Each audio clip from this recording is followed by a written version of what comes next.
Jake had always been the kind of guy who liked his life simple and predictable. Every morning his alarm would buzz at exactly 6:30 a.m., and he would drag himself out of bed with the same tired groan.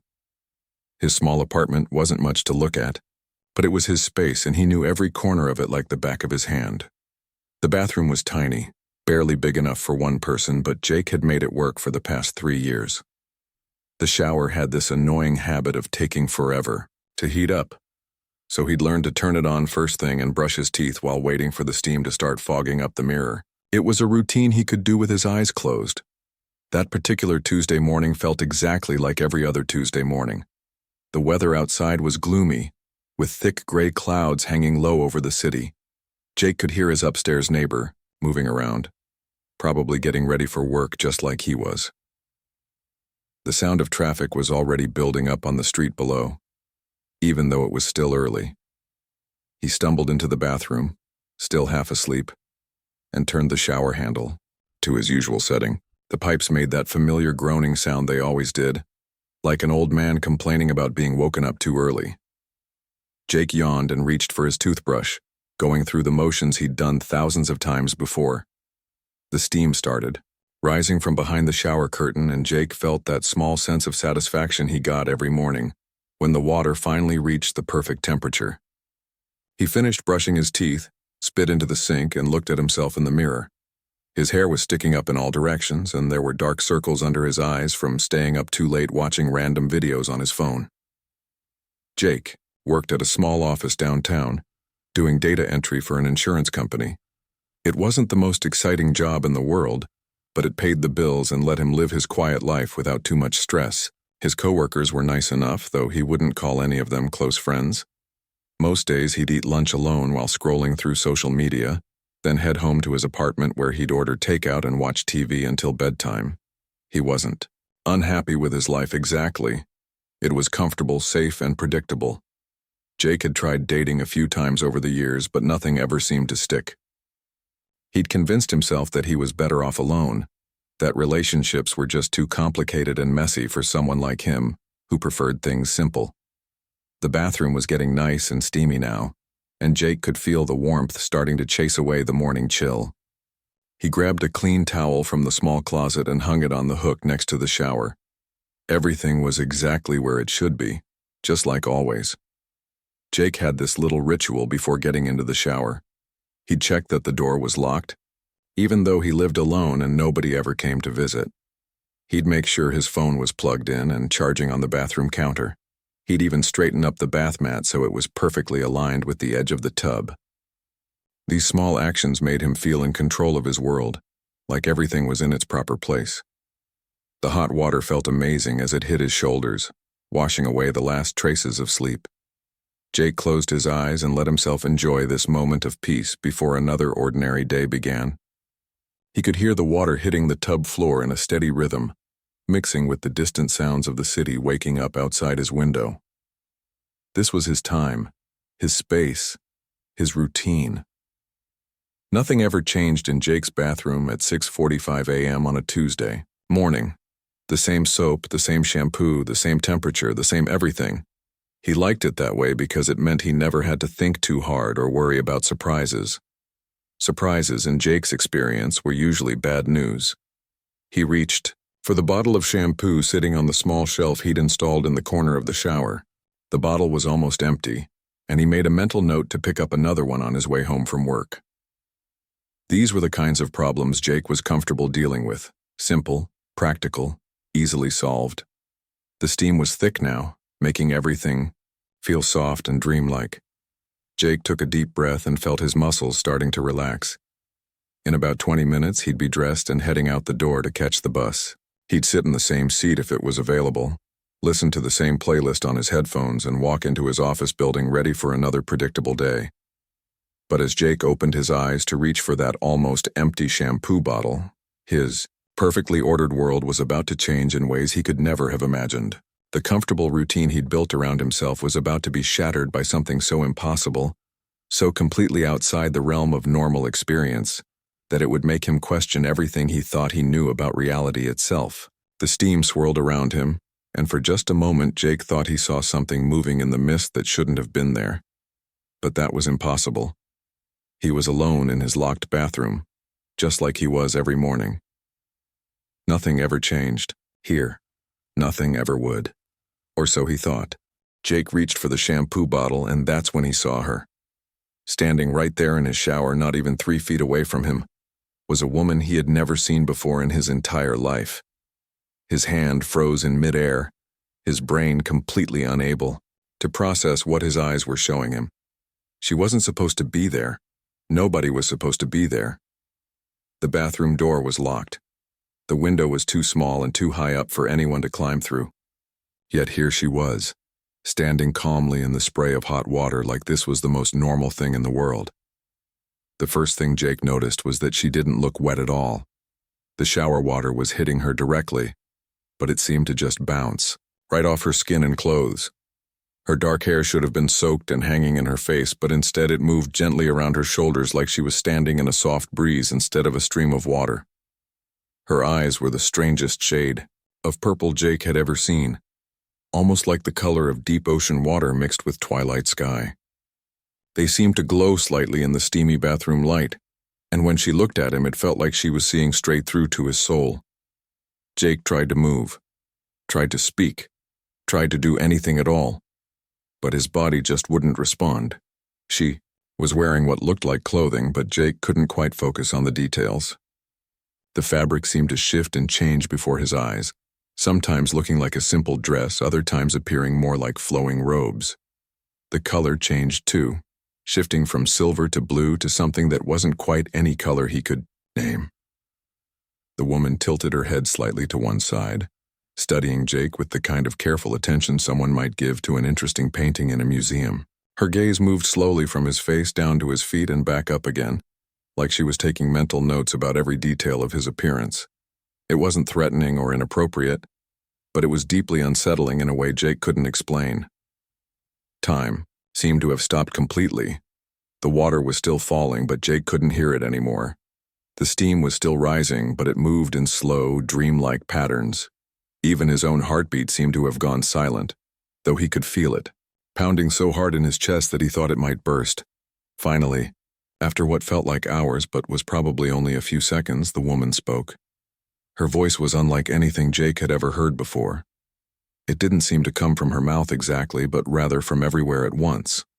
Like the bathroom walls themselves were speaking. The sound was soft and musical, but with an otherworldly quality that made Jake's skin tingle. "You're not what I expected," she said, her strange purple eyes never leaving his face. "But you'll do perfectly." Jake's mouth opened and closed like a fish gasping for air, but no sound came out. His mind was racing, trying to find some logical explanation for what was happening. Maybe he was still dreaming. Maybe he'd slipped in the shower and hit his head. Maybe he was having some kind of mental breakdown from too much stress at work. But deep down, in a part of his mind that he rarely listened to, Jake knew this was real. As impossible and crazy as it seemed, this woman was actually standing in his shower, looking at him with those incredible eyes, and speaking to him in that voice that seemed to come from another world entirely. The woman took a step back, though. Jake noticed she didn't actually move her feet. She seemed to glide backward through the water without disturbing it, like she was floating just above the shower floor. As soon as she moved away from him, Jake felt control of his body return like a switch had been flipped. He immediately grabbed for his towel, wrapping it around himself while his mind struggled to catch up with what his eyes were seeing. His hands were shaking so badly he could barely hold onto the fabric, and his voice came out as barely more than a whisper. "Who are you? How did you get in here? What do you want from me?" The questions tumbled out of his mouth one after another, each one sounding more desperate than the last. Jake pressed himself against the back wall of the shower, as far away from this impossible woman as he could get in the tiny space. His whole body was trembling. Whether from cold, fear, or pure shock, he couldn't tell. The woman smiled then, and it was the kind of smile someone might give to a confused child who had asked a question they couldn't possibly understand the answer. It wasn't mean or mocking, but it made Jake feel incredibly small and helpless. "My name is Zara," she said, her voice still carrying that strange, everywhere-at-once quality. "And as for how I got here, well, that's complicated. Let's just say I took a shortcut that doesn't exactly exist in your understanding of space and time." Jake stared at her, his mouth hanging open. Nothing she was saying made any sense at all, but the way she said it, so calmly and matter-of-factly, made it somehow seem reasonable. Like she was explaining something as simple as how to make coffee or tie a shoe. "As for what I want," Zara continued, "I'm afraid I'm going to need to stay here for a while. Think of it as an unexpected layover on a very long journey. The pathways I usually travel are temporarily closed, and I need somewhere safe to wait until they open again." Jake wrapped the towel tighter around himself and slowly stepped out of the shower, his legs feeling like they might give out at any moment. His bathroom suddenly felt like the most surreal place on earth, with this strange woman standing calmly in his shower while steam swirled around her like she was some kind of mystical being. "You can't just stay here," Jake said, his voice cracking slightly. "This is my apartment, my home. You can't just appear out of nowhere and decide to move in." Zara stepped out of the shower too, and Jake noticed that her feet didn't leave wet, footprints on the bathroom floor. In fact, she didn't seem wet at all, even though she'd been standing directly under the water. Her clothes, whatever they were made of, looked completely dry. "I understand your confusion," she said, her purple eyes meeting his with what looked like genuine sympathy. "But I truly don't have a choice right now. The dimensional barriers are unstable, and attempting to travel through them would be extremely dangerous both for me and for your world." Jake rubbed his temples, feeling a headache starting to build behind his eyes. "Dimensional barriers? Listen, lady, I don't know what kind of game you're playing, but I'm not buying any of this. People don't just teleport into other people's bathrooms. That's not how the world works." To prove his point, Jake reached out to touch her arm, expecting his hand to pass right through what had to be some kind of hallucination or projection. But when his fingers made contact with her skin, she felt completely solid and real. Her skin was warm and smooth, with a strange tingling sensation that ran up Jake's arm like a mild electric current. Zara looked down at his hand on her arm, then back up at his face with an expression that might have been amusement. "Your world has rules," she said, "but those rules are much more flexible than most people realize. What you call impossible is simply uncommon." Jake jerked his hand back like he'd touched a hot stove. The tingling sensation faded, but he could still feel an odd warmth where their skin had made contact. This was definitely not a hallucination or a dream. Whatever was happening to him, it was absolutely real. Over the next hour, Jake tried everything he could think of to convince Zara to leave. He offered to call her a taxi, to lend her money for a hotel room, even to drive her anywhere she wanted to go. But she just smiled that patient smile and explained, over and over, that she literally could not leave until something she called the convergence realigned itself. "Think of it like waiting for a bus," she said, settling herself comfortably on his living room couch like she belonged there. "Except the bus only comes at very specific times, and if you miss it, you might have to wait for weeks or even months for the next one." Jake paced back and forth in front of her, running his hands through his damp hair. "This is insane. This whole situation is completely insane. I have to go to work. I have responsibilities. I can't just have a random stranger living in my apartment." "I won't interfere with your normal routine," Zara said calmly. "Most people won't be able to see me anyway. I exist on a slightly different frequency than your world, which is why I can control when and how I interact with physical objects." To demonstrate, she reached toward his coffee table and her hand passed right through it like it was made of air. Then she seemed to concentrate for a moment, and suddenly she could pick up his TV remote like it was perfectly normal. Jake stopped, pacing, and stared at her. "How are you doing that?" "Practice," she said simply. "Lots and lots of practice. When you exist between dimensions, you learn to adjust your molecular density to match whatever reality you're visiting." She picked up a magazine from the coffee table and flipped through it casually, like she wasn't sitting in a stranger's apartment after materializing in his shower. Jake noticed that she seemed genuinely interested in the pages, studying the pictures and articles with the curiosity of someone encountering something completely foreign. "You read English?" Jake asked, still too shocked to sit down. "I read Thoughts and Concepts," Zara replied. Language is just the surface layer. Once you understand the underlying meaning, the specific words don't matter as much. Jake felt his knees go weak and finally collapsed into his armchair across from her. "You can read my mind?" "Not exactly," Zara said, looking up from the magazine. "I can sense your emotional state and pick up on strong thoughts, especially ones directed at me. Right now, for instance, I can tell you're terrified, confused, and desperately trying to find a logical explanation for what's happening." She was absolutely right, which somehow made everything even more unsettling. Jake looked around his familiar living room, trying to ground himself in something normal and real. His TV, his bookshelf, his plants by the window, everything looked exactly the same as it had when he'd gone to bed the night before. But now there was this impossible woman sitting on his couch, casually reading his magazines and talking about dimensional travel, like it was as ordinary as discussing the weather. "Why me?" Jake asked quietly. "Out of all the people in all the apartments in this city, why did you end up here?"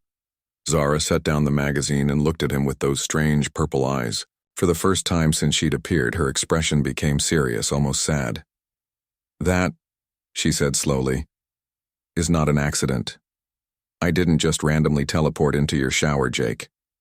I chose to come here specifically because of who you are and what you're going to become." Jake felt a chill run down his spine that had nothing to do with his damp hair or the morning air. "What do you mean? What I'm going to become?" The days that followed were the strangest of Jake's entire life. He went to work like nothing had happened, sat at his desk doing data entry, ate lunch with his coworkers, and acted completely normal. But inside, his mind was constantly racing, with thoughts about the mysterious woman waiting in his apartment. Zara had been right about one thing: nobody else could see her. Jake had tested this theory when his neighbor knocked on the door to complain about noise from upstairs. Zara had been sitting right there on the couch, but the neighbor looked straight through her like she wasn't even there. It was both reassuring and deeply unsettling at the same time. Living with someone who existed between dimensions turned out to be more complicated than Jake had ever imagined. Zara didn't eat food, at least not in any way he understood. She would sometimes touch an apple or a piece of bread and seem to absorb something from it, but the food would look exactly the same afterward. When Jake asked her about it, she said she was taking in the life energy rather than the physical substance. She didn't sleep either, which Jake discovered on his first night when he woke up at 3 a.m. and found her standing by his living room window, staring out at the city lights with those strange purple eyes. She told him she was recharging by connecting with the electromagnetic fields of the urban environment. Jake had no idea what that meant, but he was too tired to ask for clarification. The most unsettling part was how much Zara seemed to know about his life. She knew that Jake had broken his arm falling out of a tree when he was 8 years old. She knew about the recurring dream he'd been having since childhood where he was flying over a vast ocean. She even knew that he kept a photo of his grandmother hidden in his sock drawer, even though he'd never told anyone about it. "How do you know all this stuff about me?" Jake asked one evening as he sat eating dinner while Zara watched him with that same curious expression she always wore. "Time isn't linear where I come from," she explained, as if this was a perfectly reasonable answer. "Past, present, and future are more like different rooms in the same house. I can move between them and see the connections that link everything together." Jake put down his fork and stared at her. "So you can see the future? You know what's going to happen to me?" Zara's expression became more serious. "I can see possibilities, multiple potential futures that branch out from every decision you make, but the future isn't set in stone. It changes based on the choices people make in each moment." This conversation happened on a Thursday night, exactly 2 weeks after Zara had first appeared in his shower. Jake was starting to get used to her presence, which was probably the strangest thing of all. He would come home from work and actually feel disappointed if she wasn't there waiting for him. Her constant questions about human behavior and Earth customs were oddly endearing, and her insights into his daily problems were surprisingly helpful. When Jake's boss had been particularly difficult one day, Zara had somehow known exactly what to say to help him feel better. When his washing machine broke down, She had fixed it by simply placing her hands on it and concentrating for a few minutes. When Jake couldn't sleep because of stress, she would sit beside his bed and hum in a language he didn't recognize, and somehow the strange melody would ease his worries. "Why are you being so nice to me?" Jake asked her one evening. "I mean, you're stuck here against your will. You could be angry or frustrated, but instead, you're helping me with everything." Zara looked up from the book she was reading. She had developed a fascination with human literature and was working her way through Jake's small collection of novels. "Because kindness creates positive energy," she said simply, "and positive energy makes it easier for me to maintain my connection to this dimension while I wait." "Is that the only reason?" Jake pressed. Zara was quiet for a long moment, her purple eyes reflecting the light from his table lamp. "No," she said finally. "I've observed many humans during my travels between worlds. Most of them are so caught up in their daily routines that they never stop to wonder about the bigger picture. But you're different, Jake. You have the capacity for something greater, even if you don't see it yet." Jake felt a warmth spread through his chest at her words. Nobody had ever said anything like that about him before. His whole life he'd been the ordinary guy, the one who blended into the background and never stood out for anything special. "What do you mean by something greater?" he asked. But Zara just smiled, that mysterious smile of hers. "You'll understand when the time comes," she said. "And that time is approaching much faster than you might think." That night Jake lay in bed staring at the ceiling, thinking about everything that had happened since Zara's arrival. His life had become impossible to explain, but somehow it felt more real and meaningful than it ever had before. For the first time in years, he was excited to wake up each morning, curious about what new strange conversation or revelation the day might bring. He was just drifting off to sleep when he heard Zara call his name from the living room. Her voice sounded different, urgent in a way he'd never heard before.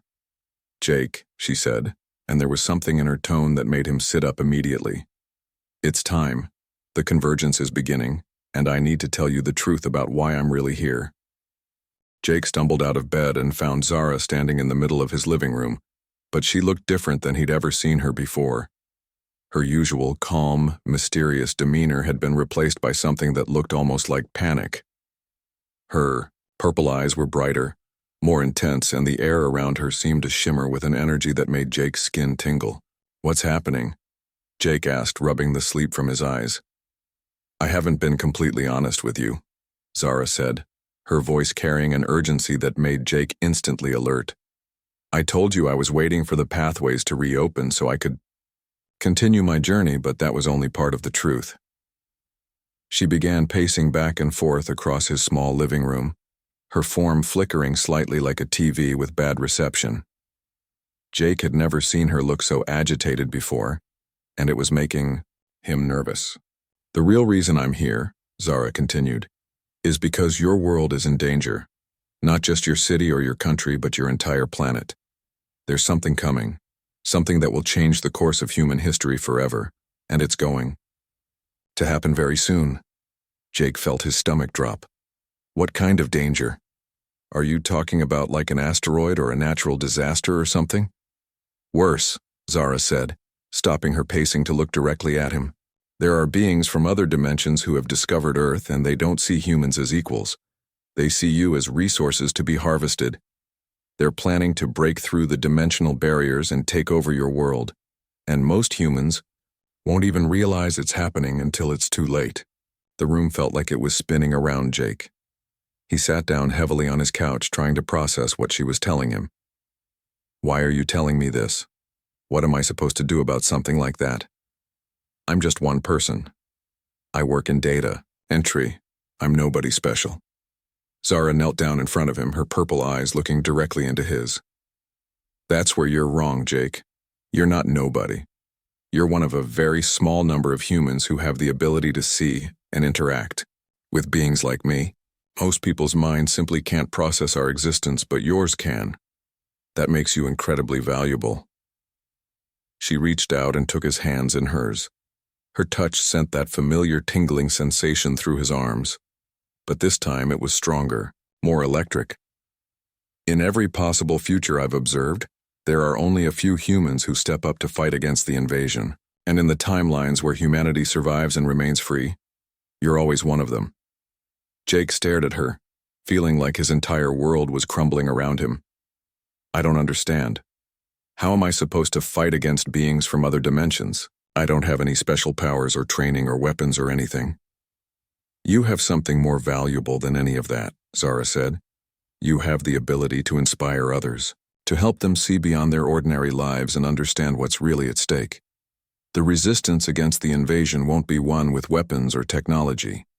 It will be won by humans who refuse to give up hope and who are willing to fight for their freedom. She stood up and walked to his window, looking out at the city lights. The invasion is going to begin tomorrow morning. Most people will think it's just some kind of unusual weather phenomenon or maybe a solar storm affecting electronics. But you'll know the truth because I've prepared you to see it. Jake felt like he was going to be sick. Tomorrow morning? That's in just a few hours. Yes, Zara said, her voice soft but firm. And that's when you're going to have to make the most important choice of your life. You can pretend none of this ever happened, go to work like usual, and try to live your normal life while the world changes around you. Or you can step up and become the person I know you're capable of being. She turned away from the window and looked at him again. I need to leave now. The dimensional pathways are opening, and I have to return to my own people to help coordinate the resistance from our side. But before I go, I want you to know that choosing you wasn't random. Out of all the humans I've observed across all possible timelines, you're the one who gives your species the best chance of survival. Jake felt tears building up in his eyes.